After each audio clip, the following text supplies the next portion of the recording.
जाबिर रजी अल्लाह ताला अन्हु से मरवी है, वो फरमाते कि तीन किस्म के लोगों की न कोई नमाज कबूल होती है और न कोई नेकी ऊपर को चढ़ती है। इसमें दूसरे नंबर पर वो औरत है जिसका शोहर उससे नाराज हो। और याद रखे, औरत के लिए अल्लाह और इसके रसूल के बाद उसका शोहर ही है ना। शोहर का मकाम बयान करते हुए कहा गया कि अगर अल्लाह तबारक व तआला के सिवा किसी को सजदा करने का हुक्म होता और किसी को सजदा करना जायज होता तो औरत को यह हुक्म दिया जाता कि वो अपने शोहर को सजदा करे, लेकिन अल्लाह के सिवा किसी को सजदा करना जायज नहीं है। और याद रखें, एक औरत से कहा गया कि तुम्हारा शोहर या तुम्हारे लिए जन्नत है या तुम्हारे लिए जहन्नम है। खिदमत करोगे, इताअत करोगे, खुश रखोगे, नाफरमानी नहीं करोगे तो तुम जन्नत में जाओगे। अगर नाफरमानी करती हो, नाशुक्री करती हो, जबान दराज हो, शोहर की बार बार नाफरमानी करती हो तो याद रखें फिर जहन्नम में जाओगे।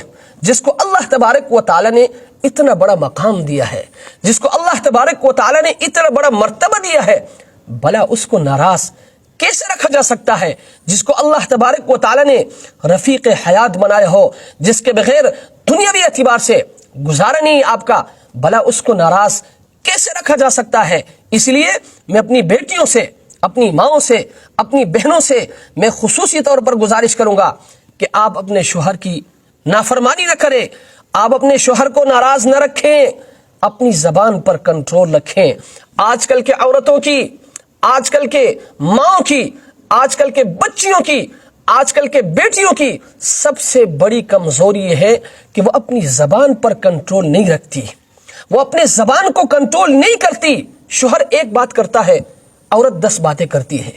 अगर जो शोहर के सामने वो कुछ नहीं कहती, लेकिन किचन में जाकर बोलना शुरू कर देती है, दूसरे कमरे में जाकर बोलना शुरू कर देती है। इतना तो आप सुनोगे कि कुछ कह रही है, लेकिन आपको पता नहीं चलेगा कि क्या कह रही है। बड़बड़ाना शुरू कर देती है, जिससे शोहर को गुस्सा आता है। आखिर वो भी तो मर्द है ना, उसको भी गुस्सा आता है, जिसकी वजह से आपस में लड़ाई की नौबत आती है। फिर आपकी जिंदगी खराब हो जाती है, आपके बच्चों की जिंदगी